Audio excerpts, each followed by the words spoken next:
Francis de अल्मीड़ा किस देश का निवासी था? बताइए, फ्रांसिस द अल्मीड़ा किस देश का निवासी था?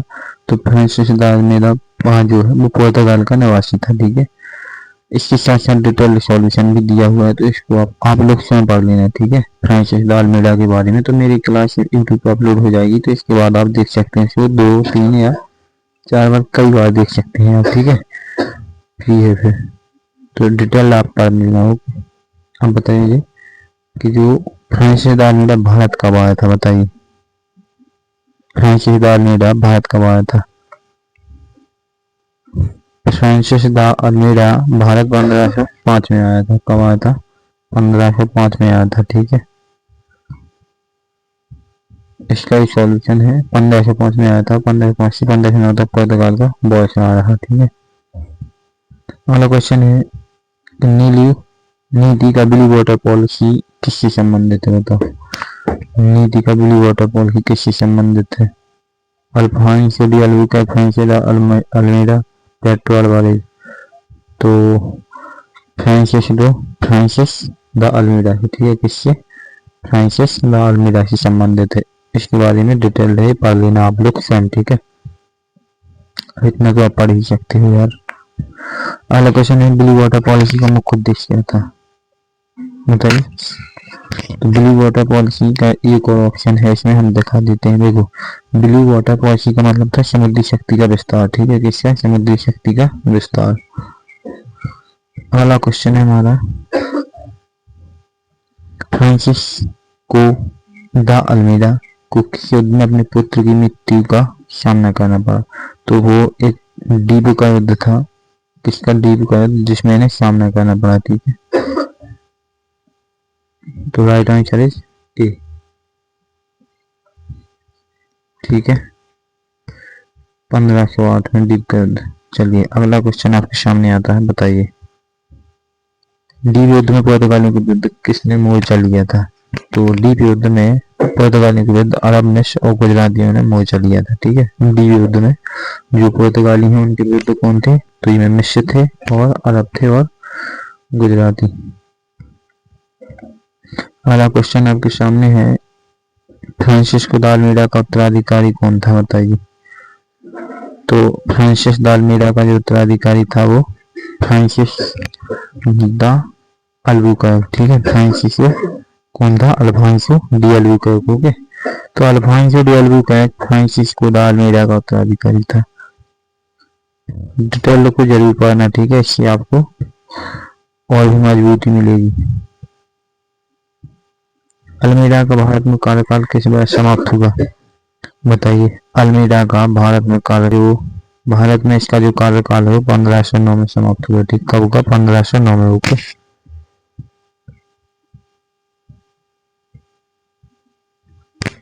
फ्रांसिस्को द अल्मीड़ा की मृत्यु कहाँ हुई थी? बताइए, फ्रांसिस्को द अल्मीड़ा की मृत्यु कहाँ पर हुई थी?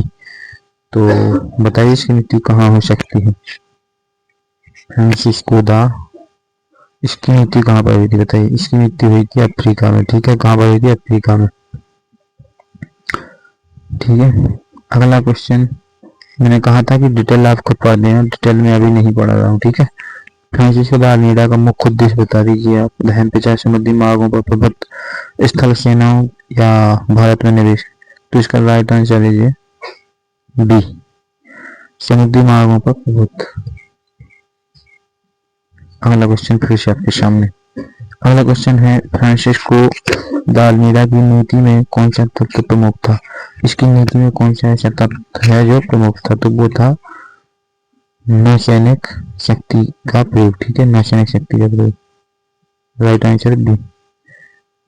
अगला क्वेश्चन है इसमें कि फ्रांसिस्को द अल्मीड़ा भारत में किस बंदरगाह पर आया था? तो फ्रांसिस्को द अल्मीड़ा भारत में किस बंदरगाह पर आया था?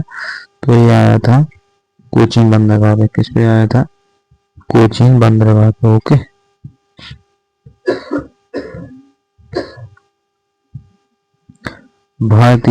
किस भारतीय शासक ने पुर्तगालियों का सहयोग दिया था? तो एक ऐसा राजा था जिसने पुर्तगालियों का सहयोग दिया था। बताइए,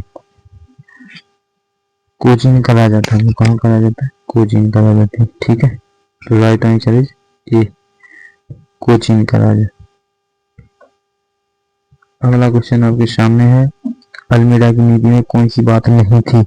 तो अल्मीडा की नीति में बताइए आप कौन सी बात नहीं थी, जल्दी बताइए। देखो, अल्मीडा की नीति में धर्मांतरण नहीं था, ठीक है। ये लोग धर्मांतरण से शायद नहीं, ये लोग धर्मांतरण से शायद अछूते थे। फ्रांसिस्को द अल्मीडा किस युद्ध में विजय प्राप्त कर पुर्तगाल की प्रतिष्ठा बढ़ाई? ठीक है, फ्रांसिस्को द अल्मीडा ने किस युद्ध में विजय प्राप्त कर पुर्तगाल की प्रतिष्ठा बढ़ाई? तो वो युद्ध बताइए आप, कौन सा युद्ध था? वो युद्ध था डीप का युद्ध, ठीक है, डीप का युद्ध। ओके, तो आज के लिए लगता है, हाँ आज के लिए बस इतने ही क्वेश्चन थे, ठीक है। 1509 में डीप का युद्ध में, मतलब 15 डीप का युद्ध 1509 में हुआ था, जिसमें पुर्तगालियों ने मुस्लिम बेड़े को हराया, ठीक है। आज के लिए बस इतना ही। तो जो भी विद्यार्थी हिस्ट्री मुझसे यूट्यूब पर पढ़ते हैं तो यूट्यूब पर मैं एमसीक्यू के माध्यम से पढ़ाता हूँ, और CHSL का बैच है जो अभी 7 मई से स्टार्ट होने वाला है, करुणा बैच 2.0। इसकी खासियत है कि इसमें लाइव क्लास मिलेगी। क्या मिलेगी? इसमें लाइव क्लास मिलेगी और रिकॉर्डिंग मिलेगी, रिकॉर्डिंग क्लास, और टेस्ट सीरीज और PDF। 1 साल की वैधता है। प्राचीन इतिहास, मध्यकालीन इतिहास और आधुनिक इतिहास, और 3 विषय कंप्लीट कराए जाएंगे, ठीक है। तो 7 मई से स्टार्ट होने वाला है 11 AM to 12 PM, ठीक है। इसकी खासियत ये है कि देखो, एक बेसिकली बैच कितने का है? 99 रुपये का। कैसा 99 रुपये का? और 1 ईयर की वैलिडिटी। देखो, जब हम इस बैच में एनरोल होंगे तब आपको कूपन कोड लगाना होगा। कूपन लगाना होगा कौन सा?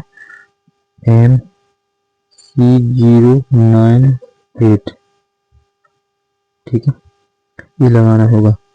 और इसके साथ ही आपको इस एप्लीकेशन पर जाना होगा, तभी बैच आप परचेस कर पाएंगे। क्योंकि एप्लीकेशन को डाउनलोड करने के लिए डिस्क्रिप्शन में लिंक लगी है, उसको डाउनलोड कीजिए, फिर जा करके आप बैच परचेस कर सकते हो। ज़्यादा प्रॉब्लम है तो ये संपर्क है, इससे संपर्क कर सकते हैं, ठीक है। व्हाट्सएप नंबर, इसी से कॉल कर सकते हैं, ठीक है। तो इसके लिए इतना ही बस, और वीडियो को जल्दी शेयर करना ताकि जो विद्यार्थी बैच को परचेस नहीं कर पाते हैं तो ये इंडिया में सबसे लोएस्ट प्राइस पर है, ठीक है। इंडिया में लोएस्ट प्राइस पर है, ठीक है, सबसे लोएस्ट प्राइस पर है। तो इसको परचेस करना, कंप्लीट हिस्ट्री कराई जाएगी आपके लिए, कहीं भागना नहीं पड़ेगा। CHSL भले ही लिखा है, CGL और CHSL MTS सभी के लिए होगा, SSC रेलवे दोनों के लिए, ठीक है। तो थैंक यू दोस्तों, वीडियो को शेयर करना ना भूलिएगा, वीडियो को शेयर जरूर करें।